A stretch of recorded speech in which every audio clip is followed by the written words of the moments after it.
ಪ್ರವಾಸ ಮಾಡ್ತಾ ಇದ್ದೀವಿ. ಒಂದು 18 ಜಿಲ್ಲೆಗಳಿಗೆ ಪ್ರವಾಸ ಮಾಡಿದ್ದೀವಿ. ಜಿಲ್ಲೆ ಹಾಗೂ ಹಲವಾರು ತಾಲೂಕುಗಳಿಗೆ 30-40 ತಾಲೂಕುಗಳಿಗೆ ಪ್ರವಾಸ ಮಾಡಿದ್ದೀವಿ.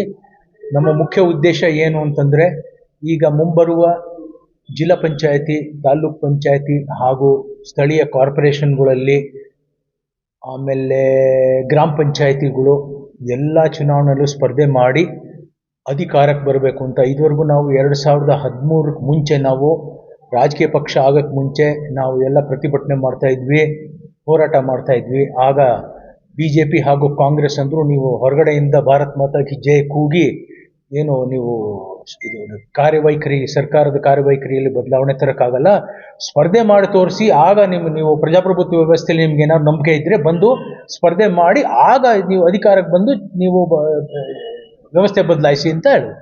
ಸೊ ಚುನಾವಣೆ ಸ್ಪರ್ಧೆ ಮಾಡಿದ್ವಿ, ನಿಮಗೆಲ್ಲ ಗೊತ್ತೇ ಇದೆ, ಅದನ್ನೇ ನಾನು ಹೇಳಬೇಕಾಗಿಲ್ಲ.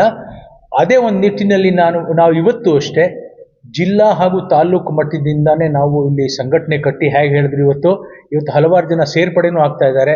ಸ್ವಲ್ಪ ಜನ ಇಲ್ಲಿ ಬರಬೇಕಾಗಿತ್ತು, ಸ್ವಲ್ಪ ಲೇಟ್ ಆಗೋಗ್ಬಿಟ್ಟಿದೆಯೋ, ಎಲ್ಲೆಲ್ಲಿಂದ ಬರ್ತಾ ಇದ್ದಾರೆ, ಚಿಂತಾಮಣಿ ಅಲ್ಲಿ ಇಲ್ಲಿ ಸುತ್ತಮುತ್ತ ವಲಯ ಪ್ರದೇಶಗಳಿಂದ ಬರ್ತಾ ಇದ್ದಾರೆ. ಸೇರ್ಪಡೆ ಕಾರ್ಯಕ್ರಮದಿಂದ ನಾವು ಇಲ್ಲಿ ಒಂದು ತಾಲೂಕು ಜಿಲ್ಲಾ ಮಟ್ಟದಲ್ಲಿ ಎಲ್ಲ ಕರ್ನಾಟಕದ ಎಲ್ಲ ಜಿಲ್ಲೆಯಲ್ಲೂ ತಾಲೂಕು ಮಟ್ಟ ಹಾಗೂ ಗ್ರಾಮದ ಮಟ್ಟದಲ್ಲಿ ಒಂದು ಸಂಘಟನೆ ಕಟ್ಟಿ, ಅಲ್ಲಿಂದಾನೇ ನಮಗೆ ನಮ್ಮ ಮತಗಳು ಬರುತ್ತೆ.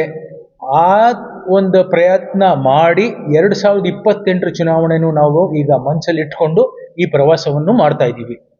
ಇನ್ನೊಂದು ನಿಮಗೆ ಗೊತ್ತಿರೋ ಹಾಗೆ, ನಮ್ಮ 2023ರಲ್ಲಿ ನಾವು MLA ಚುನಾವಣೆಗಳಲ್ಲಿ ಸ್ಪರ್ಧೆ ಮಾಡಿದ್ವಿ. ಹಾಗೆ ನಂತರ ಡೆಲ್ಲಿ ಸರ್ಕಾರದ್ದು ನಮಗೆ ಎಲ್ಲ ಪರಿಸ್ಥಿತಿ ಗೊತ್ತು. ಎಷ್ಟೋ ಜನ ಒಂದು ಸ್ವಲ್ಪ ಹಿಂದೆ ಕೂತ್ಕೊಂಡ್ಬಿಟ್ಟಿದ್ರು. ಈಗ ಎಷ್ಟೋ ಜಿಲ್ಲೆಯಲ್ಲಿ ನಾವು ಪ್ರವಾಸ ಮಾಡಿ ಎಲ್ಲರೂ ಈಗ ನಾವು ಎಲ್ಲ ತಾಲೂಕು ಗ್ರಾಮ ಮಟ್ಟದಲ್ಲಿ ನಾವು ಪ್ರಚಾರ ಮಾಡಿ, ಈಗ ಡಿಸೆಂಬರು ಜನವರಿದಲ್ಲಿ ಆಗುತ್ತೆ ಚುನಾವಣೆಗಳು ಅಂತ ಹೇಳ್ತಾ ಇದ್ದಾರೆ. ಹಾಗೂ ಬೆಂಗಳೂರಲ್ಲಿ ಸಹ GBA GBAಗಳು ಮಾಡಿದ್ದಾರೆ. ಸೊ ಬೆಂಗಳೂರಲ್ಲೂ ನಿನ್ನೆ ಒಂದು ಮೀಟಿಂಗ್ ಮಾಡ್ಕೊಂಡು ಬಂದಿದ್ದೀವಿ. ಬೆಂಗಳೂರಲ್ಲಿ ಒಂದು ಸರಾಸರಿ 225 ಕ್ಯಾಂಡಿಡೇಟ್ಸ್ ರೆಡಿ ಆಗಿದ್ದಾರೆ ಆಲೆ. ಸೊ 368 ಟೋಟಲ್ ಅಲ್ಲಿ GBA ವಾರ್ಡ್ಗಳಲ್ಲಿ 225-28 ಜನ ಅಲ್ಲೇ ರೆಡಿ ಆಗಿದ್ದಾರೆ. ಪ್ರಚಾರ ಶುರು ಮಾಡ್ಕೋತಾ ಇದ್ದೀವಿ. ಚಿಕ್ಕಬಳ್ಳಾಪುರದಲ್ಲೂ ಅಷ್ಟೇ, ಇದುವರೆಗೂ ನಾವು ಅಷ್ಟು ಪ್ರವಾಸ ಮಾಡಿರಲಿಲ್ಲ. ಬೈರೆಡ್ಡಿ ಅವರು, ದೀಪಕ್ ಅವರೆಲ್ಲ ಸೇರ್ಕೊಂಡು ಇಲ್ಲಿ ನಾವು ಈ ಇನ್ಮೇಲಿಂದ ಇಲ್ಲಿ ಚಳುವಳಿಗಳು ಶುರು ಮಾಡಿಕೊಂಡು ಈಗ ZPTPಗೆ ನಾವು ತಯಾರಾಗ್ತಾ ಇದ್ದೀವಿ. ಎಷ್ಟು ಈಗ ಇಲ್ಲಿ ನಾವು ಹೊರಗಡೆ ಚಾಯ್ ಕುಡಿತಾ ಇರ್ಬೇಕಾದ್ರೆ ಅವ್ರು ಕೇಳ್ತಾ ಇದ್ರು, ನೀವು BJPಗೋ ಕಾಂಗ್ರೆಸ್ಗೋ ಪರ್ಯಾಯವಾಗಿ ಏನಾದ್ರು ನೀವು ಬಿಂಬಿಸ್ತಾ ಇದ್ದೀರಾ ಅಂತ. ನಾವು BJPಗೂ ಪರ್ಯಾಯ ಅಲ್ಲ, ಕಾಂಗ್ರೆಸ್ಗೂ ಪರ್ಯಾಯ ಇಲ್ಲ. ನಾವು ಕಳಪೆ ಆಡಳಿತಕ್ಕೆ ಪರ್ಯಾಯ. ನಾವು ನಾವು ಪಕ್ಷಗಳ ವಿರುದ್ಧ ಇಲ್ಲ, ಆದರೆ ಅವ್ರು ಮಾಡ್ತಿರೋ ಒಂದು ಕಳಪೆ ವ್ಯವಸ್ಥೆ ವಿರುದ್ಧ ನಾವು ಹೋರಾಡಿಕೊಂಡು ಆಡಳಿತದಲ್ಲಿ ಸ್ವಚ್ಛ ಗುಣಮಟ್ಟದ ಆಡಳಿತ ನಾವು ಸ್ಥಾಪನೆ ಮಾಡಬೇಕು ಅಂತ ಬಂದಿದ್ದೀವಿ. ಈಗ ನೋಡಿದ್ರೆ ಯಾವ ರಾಜಕಾರಣಿ ನೋಡಿದ್ರು ನಿಮಗೆ ಒಂದು ಸಣ್ಣ ಕಾರ್ಪೊರೇಟರ್ ಪುಡಾರಿನಾದರೂ ಆಗಲಿ 100-200 ಕೋಟಿ ಬಾಳ್ತಾ ಇದ್ದಾರೆ. MLA MP ಕಾರ್ಪೊರೇಟರ್ ಬಿಟ್ಬಿಡಿ, ಅವರೆಲ್ಲ 1000 ಕೋಟಿ 1000 ಎಕರೆ ಜಮೀನುಗಳೆಲ್ಲ ಇಟ್ಕೊಂಡಿದ್ದಾರೆ. ಸೊ ಈಗ ಯಾರು ಅಪ್ಪರ್ ಮಿಡಿಲ್ ಕ್ಲಾಸ್ ಅಂತಾನು ಅಂದ್ಕೊಂಡ್ರೆ ಬೆಂಗಳೂರಲ್ಲಿ, ಅವರು ಈ ಚುನಾವಣೆ ಪ್ರಕ್ರಿಯೆಯಿಂದ ಹೊರಗೆ ಹೋಗ್ಬಿಟ್ಟಿದ್ದಾರೆ.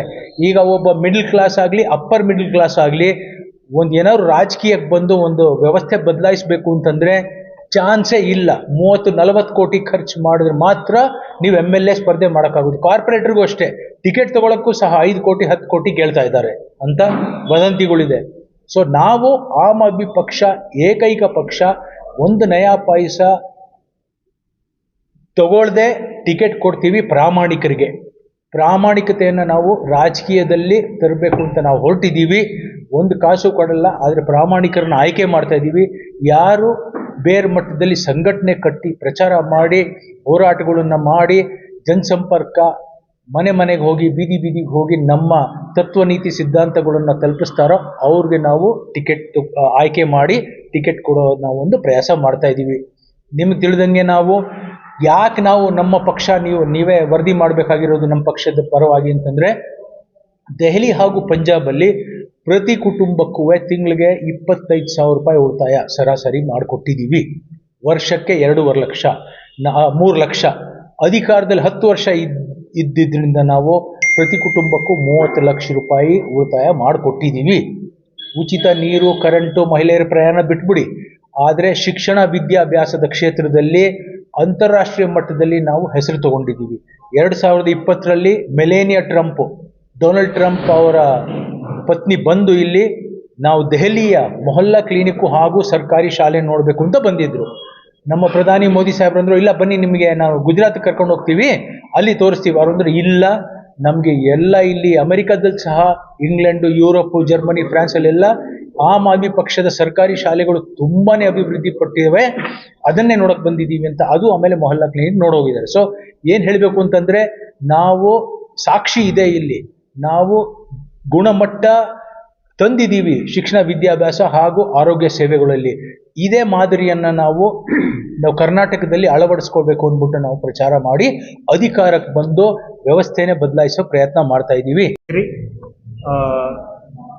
ಒಂದು ನಮ್ಮ ದೇಶದಲ್ಲಿರುವ ಹಲವಾರು ಸಂಕಷ್ಟಗಳಿಗೆ ಪರ್ಯಾಯ ರಾಜಕೀಯ ಇವತ್ತು ಬೇಕಾಗಿದೆ. ಪರ್ಯಾಯ ಪಕ್ಷ ಅಲ್ಲ, ಪರ್ಯಾಯ ರಾಜಕೀಯ ಬೇಕಾಗಿದೆ ಅನ್ನೋ ಒಂದು ಉದ್ದೇಶದಿಂದ ಕಟ್ಟಿರುವಂಥ ಪಕ್ಷ ಆಮ್ ಆದ್ಮಿ ಪಾರ್ಟಿ. ನಮ್ಮ ಒಂದು ಈಗ ಭಾರತದ ಇತಿಹಾಸದಲ್ಲಿ ನೀವು ನೋಡೋದಾದರೆ ತುಂಬ ಕೆಲವು ಪಕ್ಷಗಳು ಒಂದು ರಾಜ್ಯ ಬಿಟ್ಟು ಆಚೆ ಒಂದು ಹೆಜ್ಜೆ ಇಡೋಕ್ಕೆ ಆಗಿದೆ. ಅಂಥದ್ರಲ್ಲಿ ಆಮ್ ಆದ್ಮಿ ಪಾರ್ಟಿ ಇವತ್ತು 5 ರಾಜ್ಯಗಳಲ್ಲಿ ಚುನಾಯಿತ MLAಗಳನ್ನು ಹೊಂದಿದೆ. ಕೆಲವು ಬರೀ 10-12 ವರ್ಷಗಳಲ್ಲಿ. ಡೆಲ್ಲಿಯಲ್ಲಿ ನಾವು ಸರ್ಕಾರ 10 ವರ್ಷ ನಡೆಸಿದ್ದೀವಿ. ಪಂಜಾಬ್ದಲ್ಲಿ ಇವತ್ತು ಸರ್ಕಾರ ನಡೀತಾ ಇದೆ. ಗುಜರಾತಲ್ಲಿ ನಮಗೆ 5 MLAಗಳಿದ್ದಾರೆ. ಗೋವಾದಲ್ಲಿ 2 MLA ಇದ್ದಾರೆ. ಇವನ್ ಜಮ್ಮು ಕಾಶ್ಮೀರಲ್ಲಿ ಸಹಿತ ಆಮ್ ಆದ್ಮಿ ಪಾರ್ಟಿ ಒಬ್ಬರು ಇವತ್ತು MLA ಇದ್ದಾರೆ. UPಯಲ್ಲಿ ಹಲವಾರು ನಮ್ಮ ಸ್ಥಳೀಯ ಸಂಸ್ಥೆಗಳ ಚುನಾಯಿತ ಪ್ರತಿನಿಧಿಗಳಿದ್ದಾರೆ. ಕರ್ನಾಟಕದಲ್ಲಿ ನಮಗೆ ಚುನಾಯಿತ ಪ್ರತಿನಿಧಿಗಳು ಸ್ಥಳೀಯ ಸಂಸ್ಥೆಗಳಲ್ಲಿದ್ದಾರೆ. ಸೊ ಹೀಗಾಗಿ ಕಳೆದ 10-12 ವರ್ಷದಲ್ಲಿ ಅತಿ ವೇಗವಾಗಿ ಬೆಳೆಯುತ್ತಿರುವ ಆಮ್ ಆದ್ಮಿ ಪಕ್ಷ, ಇದು ಬೆಳೆಯುತ್ತಿರೋದಕ್ಕೆ ಕಾರಣ ಆಮ್ ಆದ್ಮಿ ಪಾರ್ಟಿ ಅಥವಾ ಆಮ್ ಆದ್ಮಿ ಇಲ್ಲಿ ಕುತ್ಕೊಳ್ಳೋರು ನೀವೆಲ್ಲರೂ ನೋಡಿದ್ರೆ ಯಾರು ಕರಿಯರ್ ಪೊಲಿಟಿಷಿಯನ್ಸ್ ಅಲ್ಲ, ಅಥವಾ ಪಾಲಿಟಿಕ್ಸಿಂದ ನಾವು ನಮ್ಮ ಒಂದು ಬೇಳೆ ಬೇಯಿಸ್ಕೋಬೇಕಂತ ಮಾಡ್ತಿರೋ ರಾಜಕಾರಣ ಅಲ್ಲ. ಜನರಿಗೆ ಒಂದು ಅನುಕೂಲ ಆಗುವಂಥ ವ್ಯವಸ್ಥೆ ಕಲ್ಪಿಸೋದು ನಮಗೆ ಅನಿವಾರ್ಯ ಇದೆ. ಯಾಕಂದರೆ ಇವತ್ತು ನೀವು JDSಗೆ ಹೋಗಿ, BJPಗೆ ಹೋಗಿ, ಕಾಂಗ್ರೆಸ್ಗೆ ಹೋಗಿ, ಅವರು 3 ಜನನು ಆಫರ್ ಮಾಡೋದು ಅದೇ ಪಾಲಿಟಿಕ್ಸ್. ಪಾಲಿಟಿಕ್ಸಲ್ಲಿ ಏನು ವ್ಯತ್ಯಾಸ ಇಲ್ಲ. ಅವ್ರು ಹೇಳ್ಬೋದು ಒಬ್ರು ಹಿಂದೂ, ಒಬ್ರು ಸೆಕ್ಯುಲರ್. ಇವತ್ತು ಸೆಕ್ಯುಲರ್ ಅನ್ನೋರು ನಾಳೆ ಹಿಂದೂ ಅನ್ನೋ ಪಾರ್ಟಿ ಜೊತೆ ಇರ್ತಾರೆ. ಅದು ಅಲ್ಲಿ ಅವಕಾಶ ತಪ್ಪಿದ್ರೆ ನಾಳೆ ಅವರು ಸೆಕ್ಯುಲರ್ ಅನ್ನೋರ ಜೊತೆ ಬರ್ತಾರೆ. ಸೊ ಈ ರೀತಿಯಾದಂಥ ರಾಜಕಾರಣದಲ್ಲಿ ಜನರಿಗೆ ಏನಾದರೂ ಅನುಕೂಲ ಆಗಕ್ಕೆ ಸಾಧ್ಯ ಇದೆ? ಯಾಕಂದ್ರೆ ಇವತ್ತು ನೀವು ಯಾವುದೇ MLA ಇತಿಹಾಸ ತೆಗೆದು ನೋಡಿ, ಅವನು ರಾಜಕಾರಣ ಶುರು ಮಾಡಬೇಕಾದ್ರೆ ಭಿಕ್ಷೆ ಬೇಡಿ ಕಾಲು ಬಿದ್ದು MLA ಆಗಿರ್ತಾನೆ. ಬಟ್ 5 ವರ್ಷ ಮುಗಿಯೋ ಅಷ್ಟರಲ್ಲಿ 100,000 ಕೋಟಿಯ ಒಡೆಯ ಆಗಿರ್ತಾನೆ. ಹೀಗಾಗಿ ಇವತ್ತು ಅವರಿಂದ ನಾವು ಏನೇ ಒಂದು ಒಳ್ಳೆ ಬಯಸಕ್ಕೆ ಸಾಧ್ಯ ಇಲ್ಲ. ಹಾಗಾದರೆ ಇವಂಥವ್ರ ಜೊತೆ ಹೋರಾಡಿ ಮಾಡೋದು ಸುಲಭನಾ ಅಂತ ನೀವು ಕೇಳಿದ್ರೆ ಅದು ಸುಲಭ ಇಲ್ಲ. ಅದು ಗೊತ್ತು ನಮಗೆ. ನಾವು ಶ್ರಮ ಪಡ್ತಾ ಇದ್ದೀವಿ. 12 ವರ್ಷದಿಂದ ಕಂಟಿನ್ಯೂಸ್ ಆಗಿ ಶ್ರಮ ಪಟ್ಟಿದ್ದೀವಿ. ಕಳೆದ ಆ ಶ್ರಮದ ಒಂದು ಪ್ರತಿಫಲನೇ ನಾವು ಕಳೆದ ಸಾರ್ವತ್ರಿಕ ಚುನಾವಣೆಯಲ್ಲಿ ಕರ್ನಾಟಕದಲ್ಲಿ ಎಲ್ಲ ಕ್ಷೇತ್ರಗಳಲ್ಲೂ ನಾವು ಇವತ್ತು ನಮ್ಮ ಸಂಘಟನೆ ಬೆಳೆದು ಅಲ್ಲಿ ಚುನಾವಣೆ ನಿಂತಿದ್ವಿ.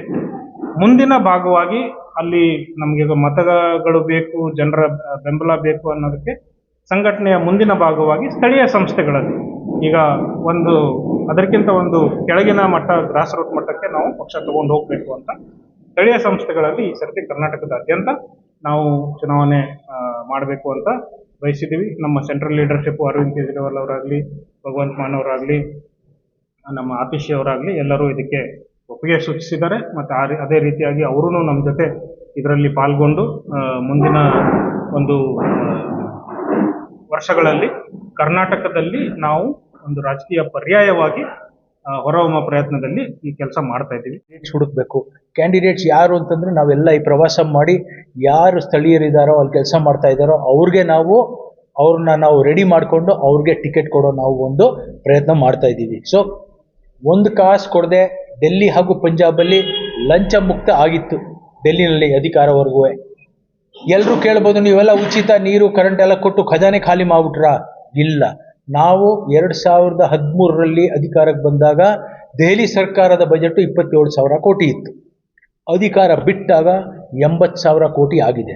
ಮಿಕ್ಕಿದ ಎಲ್ಲ controller auditor general of India, the Indian ಇದು ಎಲ್ಲ ಸ್ಟೇಟ್ಸ್ದು ಅವರು ಪರಿಶೀಲಿಸಿ ಅವರು ರಿಪೋರ್ಟ್ ಕೊಡೋದ್ರಲ್ಲಿ ದೆಹಲಿ ಏಕೈಕ ಸರ್ಕಾರ ಬಜೆಟ್ ಸರ್ಪ್ಲಸ್ ಇದೆ. ಅವ್ರ ರಿಪೋರ್ಟೇ ನೀವು ಓದ್ಕೋಬೋದು. ಸೊ ಅಲ್ಲಿ ಲಂಚ ಮುಕ್ತ ಡೆಲ್ಲಿ ಮಾಡಿದ್ದೀವಿ. ಪಂಜಾಬಲ್ಲೂ ಮುಂಚೆ ಇದ್ದಿದ್ದೆಲ್ಲ ಸಾಲಗಳನ್ನು ಒಂದೊಂದಾಗಿ ತೀರಿಸ್ಕೊಂಡು ಬರ್ತಾ ಇದ್ದೀವಿ. ಅದು ಇನ್ನೊಂದು ವರ್ಷ, 1.5 ವರ್ಷ, 2 ವರ್ಷ ನಮಗೀಗ ಚುನಾವಣೆ ಆಗೋಕ್ಕೆ ಮುಂಚೆ ಅದು ಸರ್ಪ್ಲಸ್ ಆಗುತ್ತೆ. ಸೊ ನಾ ಏನು ಹೇಳಕ್ಕೆ ಬಯಸ್ತಾ ಇದ್ದೀನಿ ಅಂದರೆ, ಸ್ವಚ್ಛ ಗುಣಮಟ್ಟದ ಆಡಳಿತ ಸಾಧ್ಯ ಇದೆ. ಎಲ್ಲರೂ ಅಂತಾರೆ ಸಾಧ್ಯನೇ ಇಲ್ಲ, ಲಂಚ ಕೊಡದೆ ಒಂದು ಕೆಲಸ ಆಗಲ್ಲ. ಡೆಲ್ಲಿ ಪಂಜಾಬಲ್ಲಿ ಆಗಿದೆ, ಇಲ್ಲೂ ಮಾಡ್ತೀವಿ. ಒಂದು ಅಧಿಕಾರಿನ ಟ್ರಾನ್ಸ್ಫರ್ ಮಾಡಬೇಕು, AC DCP ಇದಕ್ಕೆ ತಹಶೀಲ್ದಾರ್ ಹಾಕಕ್ಕೆ ಅಂದರೆ ಒಂದು ಕಾನ್ಸ್ಟೇಬಲ್ ಸಹ ಎಷ್ಟೋ ಜನನ ಕೇಳಿದ್ರೆ ಎಷ್ಟಪ್ಪ ಏನು ಹೇಗೆ ಮಾಡಿದೆ ಅಂದರೆ 10 ಲಕ್ಷ ಕೊಟ್ಟೆ, 20 ಲಕ್ಷ ಕೊಟ್ಟೆ, ಟ್ರಾನ್ಸ್ಫರ್ 25 ಲಕ್ಷ ಕೊಟ್ಟೆ. ದೆಹಲಿ ಹಾಗೂ ಪಂಜಾಬಲ್ಲಿ ನೀವು ಎಂಥದ್ದು ಕೇಳಿರಲ್ಲ. ಬರೀ ಸುಳ್ಳು ಮೊಕದ್ದಮೆಗಳು ಹಾಕಿ ನಮ್ಮ ನಾಯಕರನ್ನೆಲ್ಲ ಜೈಲಲ್ಲಿ ಹಾಕಿದ್ರು. ಕೇಜ್ರಿವಾಲ್ ವಿರುದ್ಧ ಲಿಕ್ಕರ್ ಸ್ಕ್ಯಾಮ್ ಅಂತೆಲ್ಲ ಅಂತ ಇದ್ರು. ಒಂದು ನಯಾ ಪೈಸೆ ಸ್ಕ್ಯಾಮು ಆಗಿಲ್ಲ.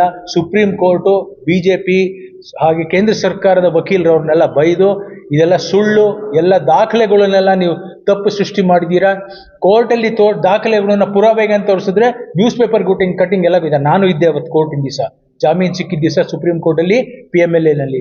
ಸೊ ಇಂಥ ಎಲ್ಲ ವ್ಯವಸ್ಥೆನ ನಾವು ಬದಲಾಯಿಸ್ತಾ ಇದ್ದೀವಿ. ದಯವಿಟ್ಟು ನಮ್ಮ ಪಕ್ಷದ ತತ್ವ ನೀತಿ ಸಿದ್ಧಾಂತ, ನಮ್ಮ ಗುರಿಗಳನ್ನ ಮಾಧ್ಯಮ ನಮ್ಮ ಮಿತ್ರರಿಗೆ ಇದನ್ನೆಲ್ಲ ವರದಿ ಮಾಡಿ ಪ್ರಾಮಾಣಿಕತೆ ತಗೊಂಡೇ ಬರ್ತೀವಿ. ನಮ್ಮ ಹತ್ರ ಸಂಪನ್ಮೂಲಗಳ ಕೊರತೆ ಇದೆ, ಆದರೆ ನಮಗೆ ಜನಸಹಾಯ ಇದೆ. ನಾವು ಬೀದಿ ಸುತ್ತಿ ಮನೆಗೆ ಹೋಗಿ ಕರೆಪತ್ರಗಳನ್ನು ಹಂಚಿ ಜನಸಂಪರ್ಕ ಅಭಿಯಾನ ನಡೆಸಿ ರೈತರನ್ನೊಂದು ಹೋರಾಟಗಳು ತಗೊಂಡು, ಈಗ ಇಲ್ಲಿ ನಾವು ದೇವನಹಳ್ಳಿನಲ್ಲಿ ತಗೊಂಡಿದ್ವಿ, ಹಾವೇರಿಯಲ್ಲಿ ಮೈಕ್ರೋ ಫೈನಾನ್ಸ್ ತಗೊಂಡಿದ್ವಿ, ರಾಣಿಬೆನ್ನೂರಲ್ಲೂ ಸಹ ರೈತರ ಪರವಾಗಿ ಹೋರಾಟ, ಈ ಹಲವಾರು ಹೋರಾಟಗಳನ್ನ ತಗೋತಾ ಇದ್ದೀವಿ. ನಮ್ಮ ಜೊತೆ ಮುಖ್ಯಮಂತ್ರಿ ಚಂದ್ರು ಸರ್ ಬರಬೇಕಾಗಿತ್ತು. ಅವ್ರು ಸ್ವಲ್ಪ ಡಾಕ್ಟರ್ ಹತ್ರ ಸ್ವಲ್ಪ ಹುಷಾರು ತಪ್ಪಿತ್ತು, ಅವರು ಕ್ಲಿನಿಕ್ ಹೋಗಿದ್ರು, ಅವ್ರು ಬರೋಕ್ಕಾಗಲಿಲ್ಲ. ಸೊ ದಯವಿಟ್ಟು ಎಲ್ಲರಲ್ಲೂ ನಮ್ಮ ಪಕ್ಷದ ತತ್ವ ನೀತಿ ಸಿದ್ಧಾಂತಗಳನ್ನು ದಯವಿಟ್ಟು ವರದಿ ಮಾಡಿ ಎಲ್ಲ ಜನಕ್ಕೆ ಸಾರ್ವಜನಿಕ ತಲುಪಬೇಕು ಅಂತ. ಪ್ರಪ್ರಥಮವಾಗಿ ಪಂಜಾಬ್ ಸರ್ಕಾರ ಸುಮಾರು 100 ಜನರನ್ನ ಇವತ್ತು ಅವರು ಸಾಮಾಜಿಕ ಮಾಧ್ಯಮದಲ್ಲಿ ಅವಹೇಳನಕಾರಿಯಾಗಿ ಮಾತಾಡಿರೋದು, ಮತ್ತೆ ಒಂದು ಸಂವಿಧಾನಿಕ ಸಂಸ್ಥೆ ಆದಂಥ, ಅತಿ ಮುಖ್ಯ ಸಂಸ್ಥೆ ಆದಂಥ ನಮ್ಮ ಸರ್ವೋಚ್ಚ ನ್ಯಾಯಾಲಯದ ಒಬ್ಬ ಜಡ್ಜ್ ಏನಿದ್ದಾರೆ, ಅದು ವ್ಯಕ್ತಿ ಅಲ್ಲ, ಅದು ಒಂದು ಸಂವಿಧಾನಿಕ ಸಂಸ್ಥೆ.